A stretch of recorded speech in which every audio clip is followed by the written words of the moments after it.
Assalamualaikum warahmatullahi wabarakatuh. Terima kasih telah mengklik channel Premis Institute. Mari kita lanjutkan pembahasan kita tentang marketing research atau riset pemasaran.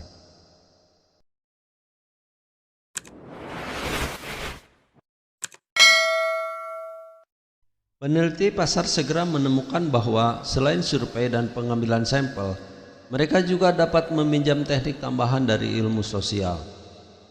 Pada tahun 1931, sebuah manual untuk pemasar, teknik riset pemasaran, menjelaskan tidak hanya bagaimana menggunakan survei, tapi juga membahas wawancara dan kelompok fokus sebagai cara melakukan riset pemasaran. Karena keberhasilan penggunaan teknik-teknik baru ini, minat dalam riset pemasaran terus berkembang selama tahun 1930-an. Setelah berakhirnya Perang Dunia Kedua, ada permintaan yang terpendam dari orang-orang untuk barang-barang konsumsi yang tidak dapat mereka beli selama tahun-tahun perang. Namun begitu produksi memenuhi permintaan, perusahaan menyadari kebutuhan mereka untuk mempelajari teknik penjualan. Ketika teknik penjualan seperti itu tidak cukup menjual produk, mereka kemudian mencoba mencari pelanggan tambahan dan mulai fokus untuk memenuhi keinginan konsumen akan produk. Riset pemasaran sekarang diperlukan untuk menentukan keinginan ini, dan perusahaan pemasaran khusus dikembangkan untuk memberikan layanan riset pemasaran kepada perusahaan. Akibatnya, universitas mulai mengajarkan riset pemasaran sebagai bidang akademik untuk menyediakan tenaga profesional yang diperlukan. Riset akademik terus berperan dalam pengembangan ilmu pemasaran untuk memecahkan masalah manajemen. Bahkan pemasaran, termasuk riset pemasaran, menjadi lebih umum di pasar negara berkembang. Peneliti akademik telah mengusulkan metode baru yang akan membantu bisnis mendapatkan informasi yang dibutuhkan. Siswa yang telah mempelajari riset pemasaran sering dipekerjakan di departemen pemasaran perusahaan besar. Perusahaan riset pemasaran khusus juga mempekerjakan profesional riset pemasaran. Perusahaan-perusahaan ini mengontrak untuk menyediakan riset pasar untuk bisnis dan organisasi nirlaba yang tidak memiliki karyawan untuk melakukan sendiri. Tanggung jawab riset pemasaran dengan departemen pemasaran korporat atau dengan perusahaan khusus termasuk melakukan studi menggunakan metode yang mengumpulkan informasi statistik atau studi kuantitatif. Profesional lain melakukan studi yang mengumpulkan data verbal atau jenis data lainnya atau kualitatif. Sebagian besar pekerjaan riset pemasaran memerlukan keterampilan dalam melakukan kedua jenis riset tersebut. Tanggung jawab pekerjaan dalam perusahaan atau departemen riset pemasaran di tingkat rendah akan mencakup tabulasi hasil dan membantu menyiapkan laporan akhir. Posisi dengan otoritas lebih akan mencakup analisis yang merencanakan proyek penelitian, menganalisis data, dan menulis laporan. Tanggung jawab khusus akan mencakup orang-orang yang dilatih untuk melakukan penelitian, seperti moderator kelompok fokus dan ahli statistik yang dapat menggunakan komputer untuk bekerja dengan volume data yang besar. Di atas semua orang akan menjadi direktur riset yang akan melapor kepada klien yang menyewa perusahaan riset, atau jika departemen riset berada di perusahaan besar, kepada manajemen tingkat atas. Namun saat ini semua pelaku bisnis harus mempelajari keterampilan riset pemasaran karena mereka sangat penting untuk berhasil mengelola bisnis. Riset terlalu sering dianggap hanya berguna dalam menjawab pertanyaan pemasaran tertentu. Memang benar bahwa penelitian diperlukan untuk menjawab pertanyaan seperti jenis produk baru apa yang mungkin diinginkan konsumen atau segmen pasar baru apa yang akan ditargetkan untuk produk yang sudah ada. Namun lebih baik mengkonseptualisasikan riset pemasaran sebagai alat yang harus digunakan terus-menerus untuk menemukan peluang baru dan memecahkan masalah. Bahkan riset pemasaran perlu dianggap sebagai kegiatan pemasaran yang berkelanjutan. Riset pemasaran secara tradisional dipandang hanya sebagai salah satu komponen dalam rencana pemasaran. tetapi lebih baik menganggap riset sebagai bagian dari keseluruhan proses pengembangan rencana pemasaran dan bukan sebagai langkah tunggal. Riset memainkan peran penting dalam pengembangan rencana pemasaran untuk semua jenis bisnis dan organisasi, baik besar maupun kecil, serta organisasi nirlaba. Bahkan bidang riset pemasaran sedang diubah oleh teknologi baru. Peneliti pemasaran sekarang dipandang sebagai konsultan yang dapat melakukan penelitian sendiri atau membantu organisasi belajar bagaimana menggunakan alat online baru sehingga mereka dapat melakukan penelitian mereka sendiri. Daripada melihat penelitian hanya sebagai salah satu langkah dalam proses pengembangan rencana pemasaran, penelitian harus dilihat sebagai hal yang penting untuk keseluruhan proses. Lagi pula, penelitian adalah satu-satunya cara perusahaan dapat melakukan analisis lingkungan dan pesaing. Riset yang dilakukan mungkin melibatkan studi skala besar atau sesederhana mengunjungi toko pesaing dan membaca berita bisnis lokal. Riset juga merupakan satu-satunya cara yang dapat digunakan pemasar untuk memahami motivasi pembeli. Penelitian ini dapat terdiri dari survei formal besar, wawancara informal, atau keduanya. Pertama, segmen pasar sasaran yang tepat tidak dapat dipilih tanpa meneliti demografi pasar konsumen. Selanjutnya, penelitian konsumen tambahan akan diperlukan untuk menentukan apa yang dibutuhkan dan diinginkan oleh segmen sasaran. Terakhir, keputusan tentang produk, distribusi, penetapan harga, dan promosi hanya dapat dijawab dengan sukses setelah melakukan riset pemasaran. Para peneliti mungkin menemukan bahwa ada kebutuhan akan kategori produk baru seperti tidur yang tidak akan pernah terpikirkan sebelumnya. Tujuan penelitian adalah untuk memberikan pengetahuan yang diperlukan untuk memecahkan suatu masalah dan bukan hanya untuk menjawab pertanyaan tentang penyebab masalah tersebut. Terlalu sering peneliti melupakan fakta sesederhana ini. Sebaliknya, mereka melihat penelitian hanya sebagai sarana pengumpulan data. Akibatnya, studi penelitian yang kompleks dirancang yang mengumpulkan sejumlah besar data tentang suatu masalah. Data ini kemudian diikat dengan sampul yang didesain mencolok dan diberikan kepada manajemen bersama dengan tagihan besar untuk layanan tersebut.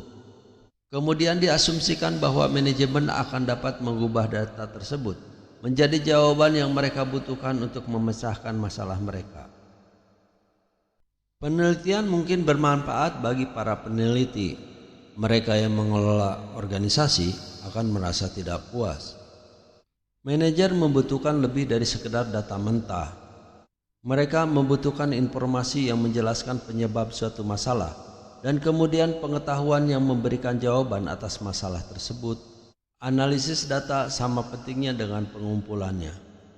Mungkin bermanfaat untuk menggunakan penyakit fisik dan hubungan pasien dokter sebagai contoh dalam menjelaskan hubungan antara data, informasi, dan pengetahuan. Misalnya, seorang pasien mungkin pergi ke dokter karena sulit tidur di malam hari. Setelah menanyai pasien, dokter akan memberitakan tes atau penelitian untuk memastikan diagnosis. Dokter kemudian dapat menyerahkan hasil tes kepada pasien dalam bentuk data mentah, seperti yang diterima dari laboratorium. Tapi ini akan sangat membingungkan sebagian besar pasien dan oleh karena itu tidak banyak membantu. Dokter dapat melangkah lebih jauh dan memberikan informasi kepada pasiennya dengan menjelaskan penyebab dan diagnosis masalahnya. Pasien sekarang memiliki informasi dan nama untuk apa yang salah. Namun yang sangat dibutuhkan pasien adalah pengetahuan tentang cara mengatasi masalah tersebut. Pasien perlu mengetahui lebih dari apa yang salah. Ia menginginkan jawaban atas pertanyaan, bagaimana saya bisa tidur? Informasi untuk memberikan pengetahuan tentang solusi masalah. Etika menyediakan sistem yang membantu seseorang untuk menentukan apa yang benar dan baik dari apa yang salah dan buruk. Etika juga memberi seseorang pedoman yang akan membantu dalam membuat keputusan. Sistem etika yang digunakan seseorang untuk membuat keputusan dalam kehidupan pribadinya kemungkinan besar merupakan hasil dari pengaruh keluarga atau pendidikan atau keduanya. Namun perilaku etis orang terus dibentuk oleh lingkungannya, bahkan saat dewasa. Ini termasuk lingkungan tempat mereka bekerja. Sistem etika untuk karyawan suatu organisasi sering disebut kode etik. Jika perusahaan mempekerjakan seseorang peneliti dan tidak memiliki kode etik, peneliti dapat menggunakan kode yang dihasilkan oleh asosiasi penelitian atau masyarakat. Kode etik penting karena penelitian adalah pencarian informasi yang benar. Melakukan penelitian yang bias dengan sengaja berbahaya bagi peneliti individu dan bidang penelitian secara keseluruhan. Dengan penekanan baru pada etika perusahaan atau kekurangannya, masalah etika riset pemasaran tidak boleh dianggap enteng. Kadang-kadang dikatakan bahwa setiap tindakan internal perusahaan yang tidak bertentangan dengan hukum harus diperbolehkan. Namun hanya karena semua itu legal, ini tidak membuatnya etis. Masalah pertama di mana seorang peneliti mungkin menghadapi dilema etik adalah jika tujuan penelitian itu sendiri tidak etis. Merupakan tanggung jawab peneliti untuk memastikan bahwa studi penelitian tidak dirancang untuk mendapatkan hasil yang telah ditentukan sebelumnya. Lagi pula dengan memanipulasi siapa yang ditanya dan cara pertanyaan diutarakan adalah mungkin untuk merancang penelitian sehingga memperoleh jawaban yang telah ditentukan sebelumnya. Terkadang organisasi yang menugaskan penelitian mungkin memiliki keinginan untuk mencapai hasil tertentu. Hal ini dapat dikomunikasikan kepada para peneliti dengan menekankan bahwa memperoleh kontrak untuk penelitian dapat bergantung pada memastikan temuan penelitian yang diinginkan. Lebih baik untuk reputasi seorang peneliti jika penelitian tidak pernah dilakukan daripada melaporkan hasil yang sengaja menyesatkan. Dengan berpartisipasi dalam penelitian ini, tidak hanya peneliti yang bertindak tidak etis, mereka yang membuat semua upaya penelitian di masa depan menjadi mencurigakan. Terkadang peneliti akan bekerja dengan kelompok yang sangat rentan, seperti anak-anak. Perhatian ekstra harus diberikan agar mereka tidak dirugikan selama proses penelitian. Pedoman lain dalam melakukan penelitian secara etis adalah selalu jujur kepada partisipan. Untuk itu, partisipan penelitian harus selalu diberitahu siapa yang melakukan penelitian, metode apa yang akan digunakan, dan jumlah waktu yang diperlukan. Peserta juga harus diberitahu tentang bagaimana data yang dikumpulkan akan digunakan. Akhirnya, jika penipuan diperlukan sebagai bagian dari penelitian, para peserta harus diberitahu bahwa topik penelitian yang sebenarnya tidak akan diungkapkan sampai penelitian dilakukan. Setelah memberikan informasi ini, peneliti harus menjawab setiap pertanyaan yang mungkin dimiliki peserta. Dalam penelitian kualitatif, metode tidak langsung sering digunakan untuk mendapatkan informasi. Misalnya mungkin ketika melakukan penelitian observasional di bandara, peneliti mungkin terlihat seperti sesama pelancong. Dalam kelompok fokus, klien yang menugaskan penelitian dapat melihat peserta dari balik layar atau jendela satu arah. Kadang-kadang peserta dalam wawancara mungkin diberitahu bahwa subjek yang akan dibahas berbeda dari topik yang sebenarnya. Meskipun beberapa penipuan ini diperlukan dalam proses penelitian, namun tidak berarti bahwa peneliti tidak perlu mempertimbangkan masalah etika.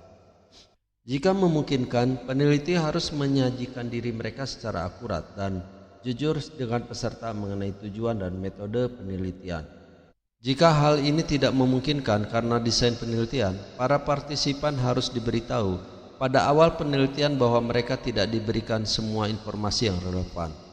Informasi ini kemudian harus diberikan pada akhir penelitian. Isu etis ketiga yang relevan bagi periset pasar adalah menghindari kerugian bagi para peserta. Peneliti pasar dapat meminjam alat penelitian dari ilmu sosial seperti bidang psikologi, tetapi tidak terlatih sebagai ilmuwan sosial atau psikolog. Oleh karena itu, periset pemasaran harus sangat berhati-hati agar tidak menyebabkan tekanan emosional kepada peserta.